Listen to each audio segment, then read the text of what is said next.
In today's video, I'm going to teach you how to create a board in Jira. If you're setting up a new workflow, organizing tasks for a team, or simply trying to get all your project work into one clear view, creating a board in Jira is a great place to start. The good news is that you don't need any complicated setup to do this. Jira makes it pretty straightforward once you know where to click, and in this walkthrough, I'll guide you through the whole process clearly and smoothly. First, open your preferred web browser and go to your Jira site. Sign into your Atlassian account if needed, and once you're on the main Jira homepage, look at the top navigation bar. Click on Projects, then choose the active project where you want to work. This opens the project workspace and gives you access to the board options connected to that project. Once you're inside the project, move your attention to the top left area of the project header.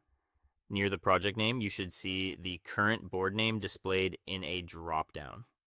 Click that board drop-down to open the contextual menu.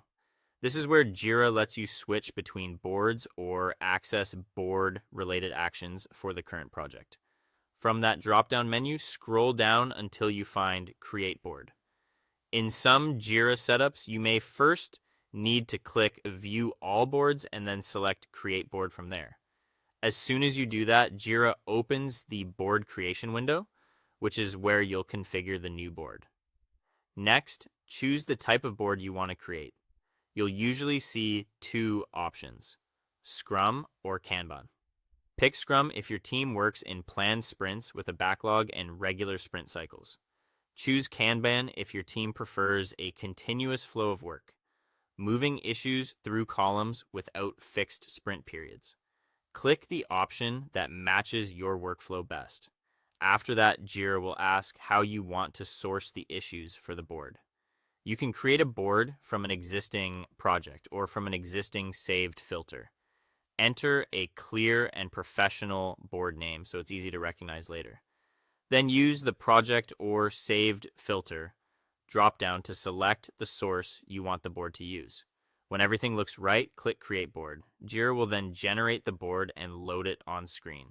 Take a moment to review the layout and make sure the columns, such as To Do, In Progress, and Done, are displaying properly and pulling in the right issues. This quick final check helps confirm that your board is ready for day-to-day use. That's it. You've successfully created a board in Jira, and now you're ready to start tracking work more efficiently. Thanks for watching, and I'll see you in the next one.